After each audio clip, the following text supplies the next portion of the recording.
So I have never wanted a kid, and neither has my husband.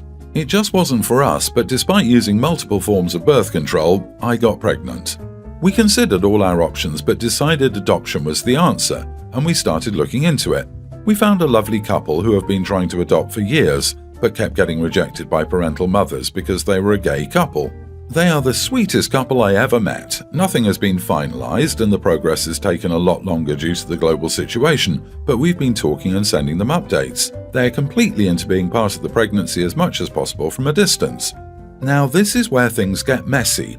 I worked in an office building but have been working at home since I found out I'm pregnant. I work with a woman who I didn't really know much about, as she worked in a different sector.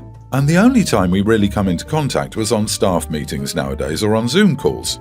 All I really knew were rumours that proved to be true was that Abby and her husband have been trying for a kid for years, and they haven't been successful.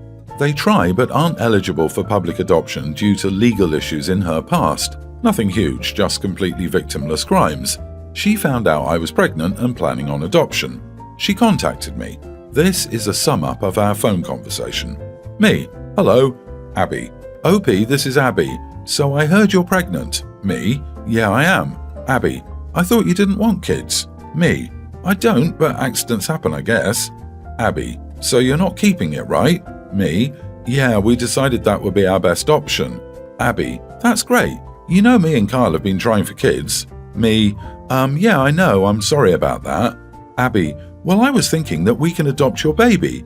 Me: what? No, Abby, I'm sorry, but we already have a family for this child. Abby: well, I'm sure they can find someone else. You know how hard we've been trying. Me: I'm sorry, Abby, but no, that's not happening. Abby: why? Me: I'm sorry, Abby, we've already been talking with the family and are close to finalizing things. Abby: you can't do this, it's not fair.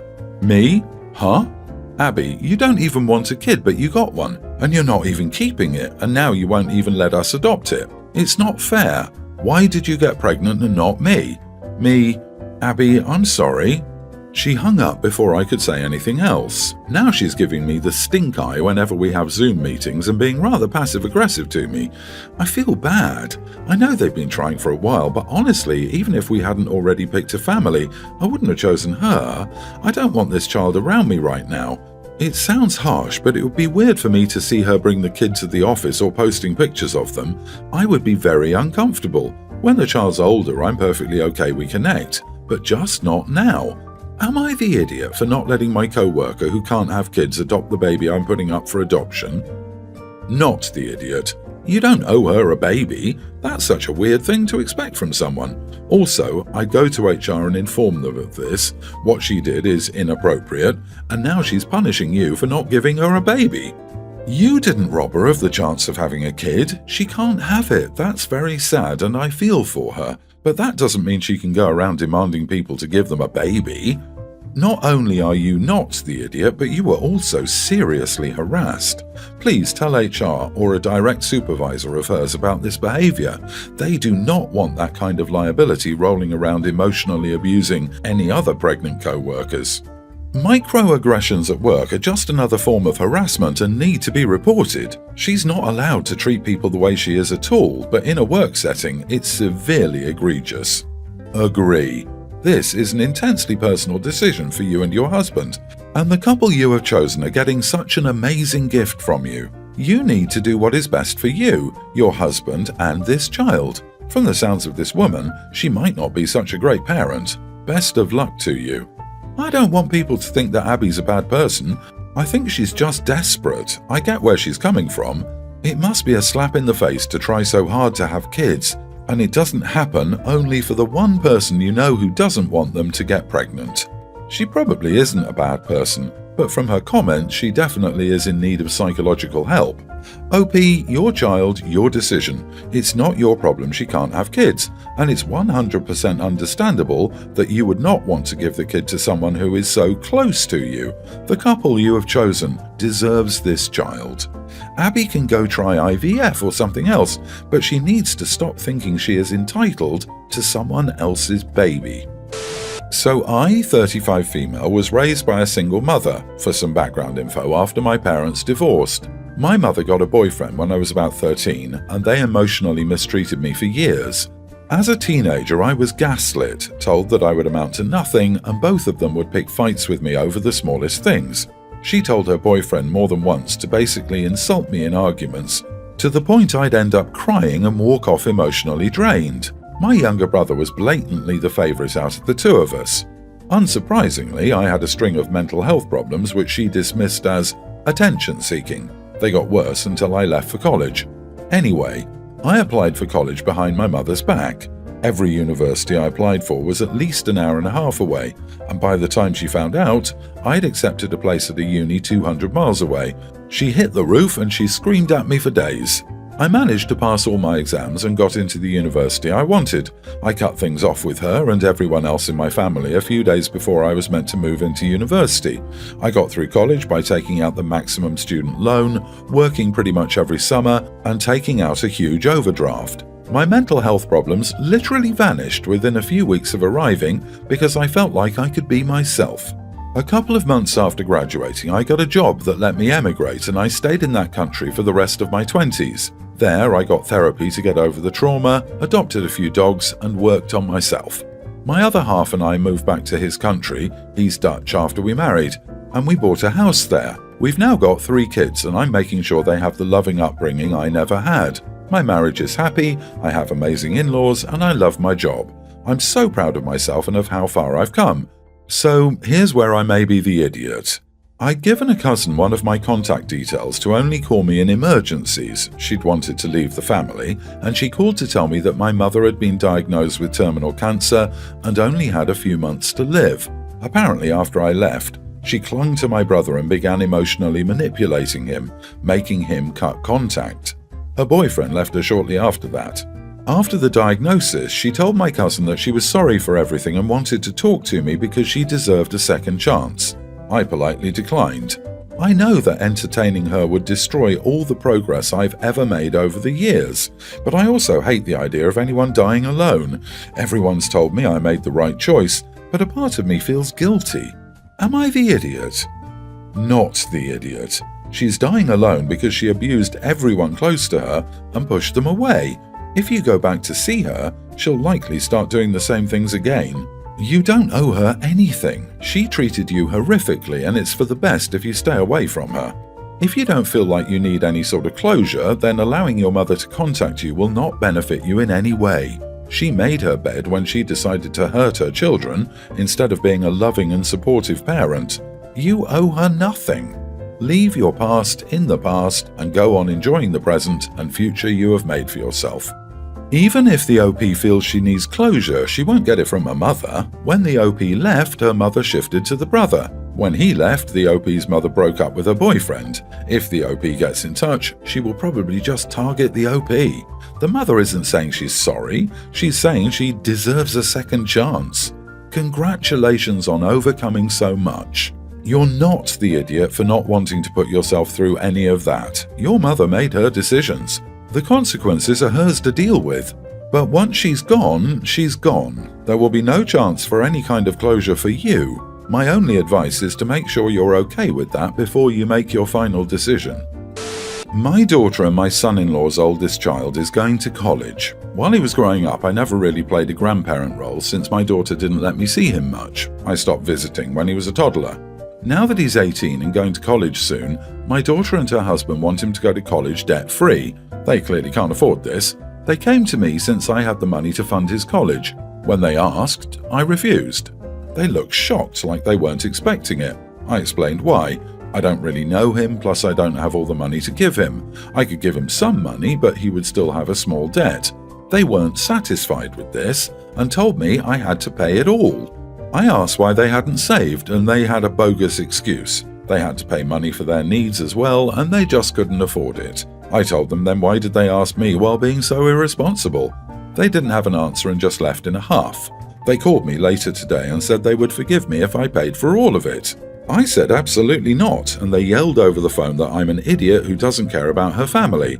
My husband also thinks I'm in the wrong, but I think he should pay for it himself if he cares so much. He always finds an excuse not to, though. Am I the idiot for not paying for their son to go to a good college? Not the idiot. Your money, your rules. Also, where was the kid over the last 14 years? Did he not want to visit or talk to his grandmother? You are not being included in their family. Only your suitably stocked bank account is. She's probably telling the kid that to take out loans in the interim until they get complete access through your will. I'm really sorry, as my comments are really blunt, but, in my opinion, these cold, cruel and selfish people literally only want you for your money. Not the idiot. They would forgive you if you paid for their son's college, when they're the reason you don't even have a relationship with him like that. I hope you told them to go kick rocks. Paying for his college isn't your responsibility, nor his parents'. Kids can take out loans like millions of others do every year. Feels like there are a lot of things missing here, but I'll still go with not the idiot, as they came to you simply for the fact that they wanted, no, they expected and demanded money, and that's not something you can do after not being in contact for so many years. Even on a good day, it's more of a voluntary thing to do. Just because someone started to do it, it's not like every grandparent in the world has to do it, especially if college is as costly as it is in some countries like the US. Had you ever tried to reach back out to them, or did you just keep meaning to but life got in the way? They kind of stopped talking to me gradually, and then we talked less and less and less until we both had our own things to do. I was enjoying my life and she was hers, so there was really no specific reason. I don't think it matters why you got cut out. They came to you looking for money. You could have done something small like not say bless you after a sneeze, or something big like being a psychopath. They came to you for money and decided to guilt you for it. There's no obligation to providing for the child if you do not choose to. This literally just happened half an hour ago, so things are pretty tense here. I went to have Sunday lunch at my boyfriend's mother's house. We've been together for 2 years, but obviously because of the global situation, I haven't met her in person often, only recently a few times in the garden. So I get there and I ask if she needs any help in the kitchen.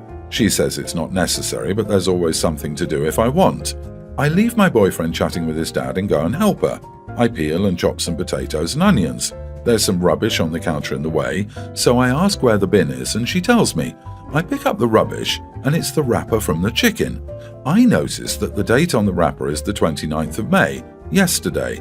I mention that and ask if the chicken was frozen and she says no. Now, I have IBS and a sensitive stomach, and something about eating out-of-date food just doesn't sit well with me. When the meal is cooked and served, I say I don't want any chicken, just the potatoes and vegetables are fine. My boyfriend is looking at me like I'm crazy because usually I love chicken. His mother asks if this was because of the date, as she checked with my boyfriend in advance that my favourite meat for a Sunday roast was chicken. My boyfriend asks for an explanation, so I just say that I'm not comfortable eating out-of-date food, and the chicken expired yesterday. His mum did seem uncomfortable and a little taken aback, but didn't say anything, and I was perfectly happy just eating my potatoes and vegetables. His dad just covered up the awkwardness and was like, "More chicken for me, I'll have her portion, ha ha," while my boyfriend silently fumed and I could tell he was upset. Way more upset than his mum anyway. In the car, my boyfriend blew up at me and said his mum is very nervous about meeting new people and she cooked a lovely meal and I'd really insulted her. I tried explaining that I don't eat meat that's out of date unless frozen before it expires. He said that it's illogical, that I'd be okay eating it if she'd frozen it at 1 minute to midnight and then defrosted it again this morning. And when he puts it like that, I can see that it does seem a bit illogical because actually I would be fine with that. To me, use by date on meat is a hard rule that protects people, and I don't know whether it's going to go off in an hour or 6 hours or 12 hours or whatever. I just don't want to risk it. It wasn't an insult to his mum's cooking or anything. It's just a personal choice on my part not to risk getting a bad stomach. So, am I the idiot for saying no thank you to the out-of-date chicken? I don't think his mum is an idiot for serving it either, by the way, but I think my boyfriend is an idiot for refusing to respect my choice and making a big deal out of it. Am I wrong? People who don't understand how expiration dates work honestly freaking astound me. You really think that chicken goes, "Oh snap, it's 30th of May, 12:01 AM, time to go bad"? Expiration dates are for quality, not safety. They're not an exact science, and there's obviously a safety margin used. Use your common sense and actually inspect fold quality for bad odors or colors before throwing it out or refusing to eat. You are the idiot. I was with her until she said she would have been fine if it was frozen 1 minute before midnight and then thawed out the next morning. That just doesn't make any sense to me. You are the idiot. The dates on meat are sell-by dates for the store as mandated by governments. They don't mean the chicken is rotten or cannot be eaten. As long as it's cooked up to the proper temperature, there isn't anything wrong in eating 1 day past the sell date chicken. You were rude to the boyfriend's mother and probably ruined your relationship with him long term. Not the idiot. If the chicken was still in the freezer a day after it expired, then it would most likely be okay, but you said it wasn't, so yeah. But that's not the point I want to explain. You're not the idiot because of your stomach. You didn't want to risk throwing up at your boyfriend's parents' house and embarrassing yourself, and overall making things uncomfortable. Your boyfriend is a complete idiot for yelling at you for your health problems, which is just plain rude. I don't blame the mother because she didn't know. Question: OP, does your boyfriend know about your stomach problems? If so, that makes him even more of a jerk. If not, then he's still rude for not letting you defend yourself before lashing out. I don't talk to my aunt for several reasons, but due to character limits, that's irrelevant. I haven't talked to her in 11 years and have no plans to ever again. My mom doesn't either, for different reasons. Well, I work with her friend Alice, in different departments, but still. One day my mom came to drop something off for me and Alice recognized her, and then she knew who I was. Since then, starting around Christmas, Alice comes to find me whenever she has any interaction with Aunt. Your aunt sent me a nice Christmas card. I said, oh, that's nice, we don't talk. I know. I started walking away and she was like, I just think that you should make up with her. You only get one family and family is important. I said, that's an idea, and walked away. Then months later she came to tell me she had lunch with Aunt, that she told her we worked together, whole other issue, and Aunt really misses me. I said, that's nice, and went back to work. Yesterday, she came to my office and tried giving me an envelope. I thought it was work-related when I saw what kind of envelope it was and the handwriting on it. I handed it back and said I didn't want it. It was obviously a letter or card from Aunt. She said, well, I just really think that you guys should make up. She really cares and is trying. You should hear her out. I said, I don't want to. I have no need or desire for her to be in my life ever again. That I'd appreciate it if she stayed out of it. It's a family matter that has nothing to do with her, and from now on only speak to me about work-related things. She said she was just trying to help, that she hates seeing families torn apart, and I didn't need to get angry and be rude to her. I'm still steamed. I called my mom and told her last night, and she said Alice is just a busybody, and I was a little harsh. Am I the idiot? Not the idiot. She's sticking her nose where it doesn't belong, repeatedly. If and when she brings it up again, I've told you multiple times I am uncomfortable with this. It's inappropriate. The next time I have to tell you to stop it, it will be in a meeting with our boss. She is harassing you on behalf of your aunt. It's irrelevant how she feels about your relationship. Not the idiot, not harsh and well-deserved. How often do you need to tell her no, not interested? One time was all it should have taken, yet she continued pushing. If you're allowed visitors to work, I wouldn't be surprised to see your aunt popping in one day to say hello to Alice and just happen to see you. If there is an HR, I'd get them involved. Not the idiot. I hate when people do this. Family does not mean what they think it means. Maybe this person's family member did something horrible and completely deserved to be left out. Even if the situation is not like that, there is no way to know if it is justified looking from outside, and that is why it's none of their business. Nah, she's there for the drama. She tells you every time she has an interaction with your aunt because she wants to see your reaction.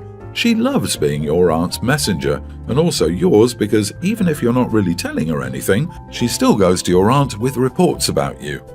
Grey rocker, OP.